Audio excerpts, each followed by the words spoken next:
BJP के कथित चाणक्य कहे जाने वाले अमित शाह पूरे विपक्ष से अकेले ही भिड़ जाया करते हैं। विपक्ष के नेता भी शाह से पंगा लेने से पहले 100 बार सोचते हैं, लेकिन वक्फ बिल की बहस के दौरान जब पानी सिर के ऊपर निकल गया तो विपक्ष के नेताओं ने अमित शाह की भी एक न छोड़ी। इतनी जबरदस्त बहस हुई कि पहले तो शाह खिसियाते रहे, लेकिन जब सदन में खड़े होकर एआईएमआईएम सांसद असदुद्दीन ओवैसी वक्फ बिल को उन्होंने फाड़ दिया तो बवाल खड़ा हो गया।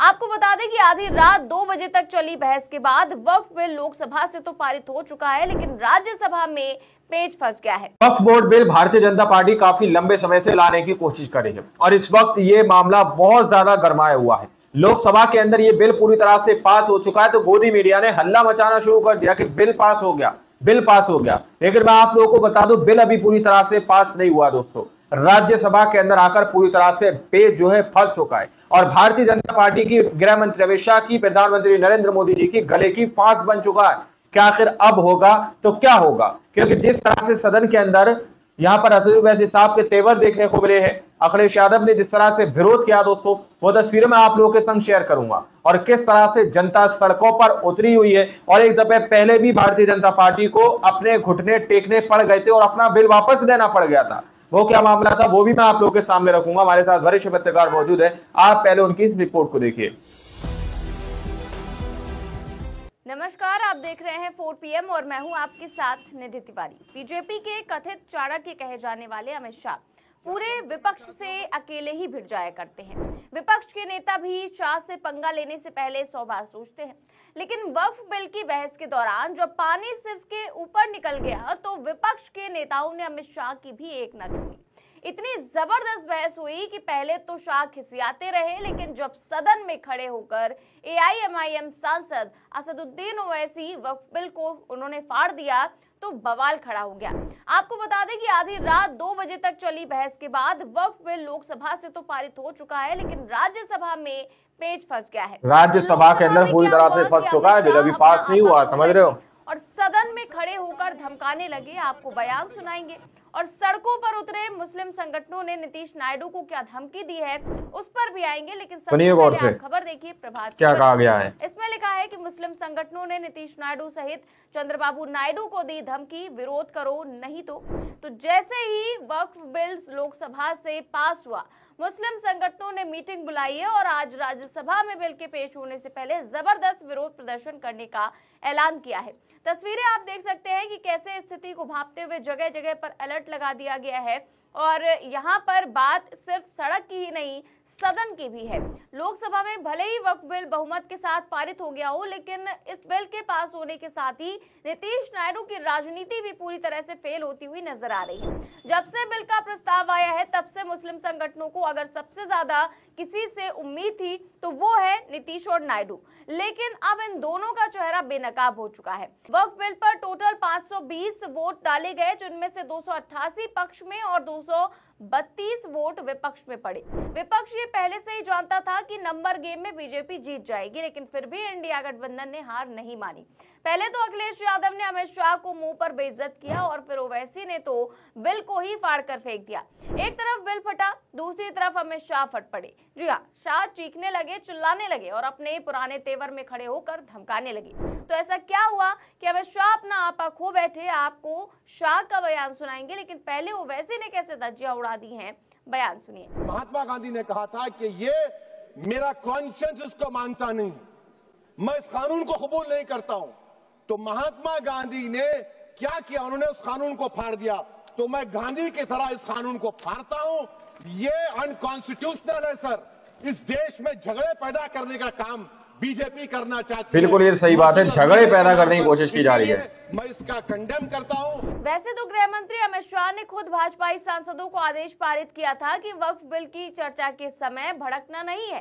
सख्त आदेश दिया गया कि ऐसा कुछ भी नहीं करना है जिससे सदन हंगामे की बलि चढ़ जाए। लेकिन जब ओवैसी ने बिल को फाड़ा तो शाह ने कैसे अपने आदेश की धज्जियां उड़ाई और आपा खो बैठे, सुनिए।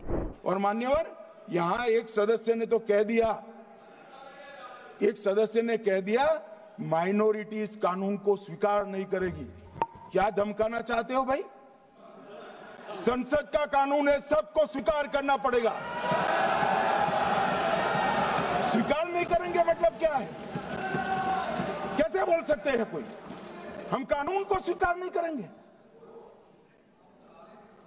ये कानून भारत सरकार का है, हर एक पर बंधन करता होगा और इसको स्वीकार करना पड़ेगा। तो सदन में खड़े होकर कानून और संविधान पर ज्ञान देने वाले गृह मंत्री अमित शाह को सुनकर तो ऐसा ही लगता है कि मानो कि सिर्फ वक्फ का कानून बनाना और उसे लागू करवाना उनकी एकमात्र जिम्मेदारी है। एकमात्र जिम्मेदारी है, फिर देश को इसकी बहुत ज्यादा जरूरत है। आप भी जानते हैं, जब इसी संसद के कानून और संविधान पर सुप्रीम कोर्ट की रोक के बावजूद बुलडोजर चलाया जाता है, मुसलमानों के घरों को उजाड़ा जाता है, तब संविधान की याद नहीं आती। लेकिन जब खुद पर बात आई तो सदन में खड़े होकर ज्ञान बांट रहे हैं, धमका रहे हैं कि कानून को तो स्वीकार करना ही होगा। खैर, जब नंबर गेम होता है तो स्वीकार हो चाहे ना हो, थोपने में ये सरकार कितना माहिर है ये तो तभी साफ हो गया था जब पहले किसानों की काली कानूनों को पूरे विपक्ष को सस्पेंड करके पारित करवाया गया। फिर जब फजीहत हुई और किसानों ने औकात याद दिलाई तो सदन से पारित कानून को भी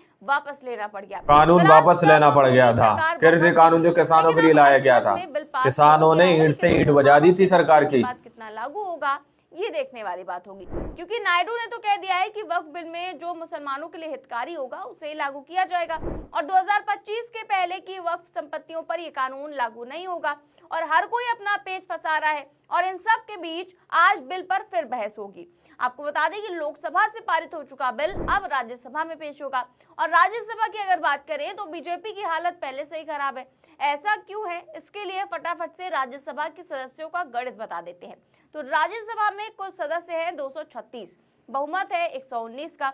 बीजेपी के पास 98 सांसद है और बीजेपी प्लस एनडीए यानी कि एनडीए के सदस्यों को मिलाकर 115 सांसद हो जाते हैं और मनोनीत सदस्य हैं 6 यानी कि 115 प्लस 6 121 यानी कि बहुमत से 2 ज्यादा। तो लोकसभा में तो बीजेपी के पास बहुमत से 16 सांसद ज्यादा थे, लेकिन राज्यसभा में सिर्फ 2 सांसद ज्यादा हैं। ऐसे में बीजेपी की सांसें अटकी हुई हैं कि अगर किसी ने भी अगर क्रॉस वोटिंग कर दी तो खेल पलट सकता है। यहीं पर अगर विपक्ष की बात की जाए तो आपको बता दें कि विपक्ष के सांसदों की संख्या कांग्रेस के 27 सांसद हैं, इंडिया के कुल मिलाकर 85 सांसद हैं, बीजेडी के 7 सांसद, वाईएसआर के 9 सांसद, अन्य 3 सांसद, यानी कि टोटल 104 सांसद, बहुमत से 15 कम। तो अगर देखा जाए तो कांग्रेस के पास बहुमत नहीं है, लेकिन वक्फ बिल के पेश होते ही राज्यसभा के अंदर पूरी तरह से फंस चुका है बिल, अभी पास नहीं हुआ, समझ रहे हो कि राज्यसभा में भी ये बिल आसानी से पास नहीं हो पाएगा। अगर ये बीजेपी के लोग डरा कर मुझे झुकाना चाहते हैं, मैं कभी नहीं झुकूंगा। गौर से मैं टूट जाऊंगा, क्या कहा गया है, लेकिन झुकूंगा नहीं, ये याद रखो। डराने से मैं डरने वाला नहीं हूँ। न डरेंगे न झुकेंगे। और खड़गे ने तो साफ कर दिया कि बीजेपी वाले मुझे झुका नहीं सकते। तो कायदे से बीजेपी के पास बहुमत है और विपक्ष के पास नहीं है, लेकिन जैसे गृह मंत्री अमित शाह बहुमत होने के बावजूद खिसिया रहे हैं और नायडू नीतीश लगातार वक्फ बिल में संशोधन के लिए प्रस्ताव पर प्रस्ताव ला रहे हैं, ऐसे में बीजेपी दिखाने को तो ये शो ऑफ कर रही है कि वो कॉन्फिडेंट है, लेकिन हालत सबकी खराब है। और इन सब के बीच अगर सबसे बुरा कोई फंसा है तो वो है नीतीश कुमार, क्योंकि मुस्लिम संगठनों ने पहले ही कह दिया था कि हमारे वोट से मुख्यमंत्री बने हो, हल्के में मत लेना। तो क्या ये हल्के में लेना बिहार विधानसभा चुनावों में नीतीश कुमार पर भारी पड़ जाएगा? इस सवाल के जवाब में और पूरी खबर पर आपकी क्या राय है? वक्फ बिल कानून बनेगा या फिर किसान बिल की तरह चुनावों से पहले ही पलट जाएगा? जो भी आप सोचते हैं हमें कमेंट बॉक्स में जरूर बताएं। चैनल को सब्सक्राइब भी करें और ज्वाइन भी करें। नमस्कार। तो आप लोगों ने इस वीडियो को शुरू से आखिर तक देखा। वीडियो के अंदर साफ तौर पर बात की गई है कि किस तरह से लोकसभा के अंदर तो बिल पारित करा दिया गया, लोकसभा के अंदर तो बिल जो है पूरी तरह से पास करा दिया गया है, लेकिन यहाँ पर राज्यसभा के अंदर बुरी तरह से पेच फंस चुका है। और जिस तरह से गृह मंत्री अमित शाह अपना ज्ञान यहाँ पर देते हुए नजर आ रहे हैं, मानो कि इस देश के अंदर वक्फ बिल को पास कराने के अलावा कोई और मुद्दा है ही नहीं। 2 अप्रैल का अल्टीमेटम जारी किया था अमेरिका ने, 2 अप्रैल का दोस्तों, कि हम 100% टैरिफ देश के ऊपर लगाने जा रहे हैं। प्रधानमंत्री नरेंद्र मोदी जी ने कहा था कि हम 15 लाख रुपए देंगे अगर हम सत्ता के अंदर आएंगे, दिल्ली के अंदर आएंगे तो 2500 रुपए देंगे। ईद, दिवाली, रमजान, सिलेंडर आप लोगों को मदद दिया जाएगा, रोजगार दिया जाएगा, शिक्षा दी जाएगी, अच्छा स्वास्थ्य दिया जाएगा, लेकिन इस पर किसी भी तरह से कोई भी मीडिया वाला चर्चा करने के लिए तैयार नहीं है। मोदी मीडिया सिर्फ और सिर्फ ये गुणगान कर रहा है कि अगर वक्फ बोर्ड बिल पास हो गया, पहले तो वो पास करा ही दे रहा है, अभी राज्यसभा के अंदर पूरी तरह से पास नहीं हुआ, लोकसभा के अंदर पास हो चुका है, राज्यसभा के अंदर अभी पास नहीं हुआ, लेकिन मोदी मीडिया ने तो पास कर दिया। लेकिन गोदी मीडिया इस पर सवाल पूछने के लिए तैयार नहीं है। क्या वक्फ बोर्ड बिल से देश का क्या भला होगा? क्या महंगाई कम हो जाएगी? क्या पेट्रोल महंगा मिलने लगेगा? क्या सब्जियों पे दाम कम हो जाएंगे? आखिर क्या होगा वक्फ बोर्ड से? अगर आप एक किसी समुदाय को सिर्फ और सिर्फ फायदा पहुंचाने के लिए एक बोर्ड पर इतना देश का टाइम बर्बाद कर रहे हैं, तो क्यों ना चाहो कि आप देश के हित में कोई और कार्य करें? तो ये सवाल जो है जनता सवाल पूछ रही है कमेंट सेक्शन में। हमने पिछली रिपोर्ट भी अपलोड की थी, उसके अंदर सवाल पूछ रहे हैं लोग, क्या आखिर वक्फ बोर्ड से आप एक समुदाय को तो फायदा पहुंचा रहे हो, इससे हिंदुओं को क्या फायदा होगा भाई? ये भी तो सवाल उठना चाहिए। लेकिन फिलहाल गोदी मीडिया पूरी तरह से चाटुकारिता कर रहा है और सत्ता के तलवे चाटता हुआ नजर आ रहा है, क्योंकि उसने जो है गुणगान करना शुरू कर दिया। उसको तो पूरी एक स्क्रिप्ट मिल चुकी है कि किसी भी तरह हो ये वही फैला दो। लेकिन राज्यसभा के अंदर दावा किया जा रहा है पेज पूरी तरह से फंसा हुआ और राज्यसभा के अंदर अभी बिल पास नहीं हुआ है, तो कहीं ना कहीं भारतीय जनता पार्टी के लिए गले की फांस बन चुका है। और इससे सिर्फ और सिर्फ एक और बार अपनी राजनीति रोटियां सेक कर राजनीति की रोटियां खाने की कोशिश की जा रही है। इससे ज्यादा और कुछ नहीं है दोस्तों।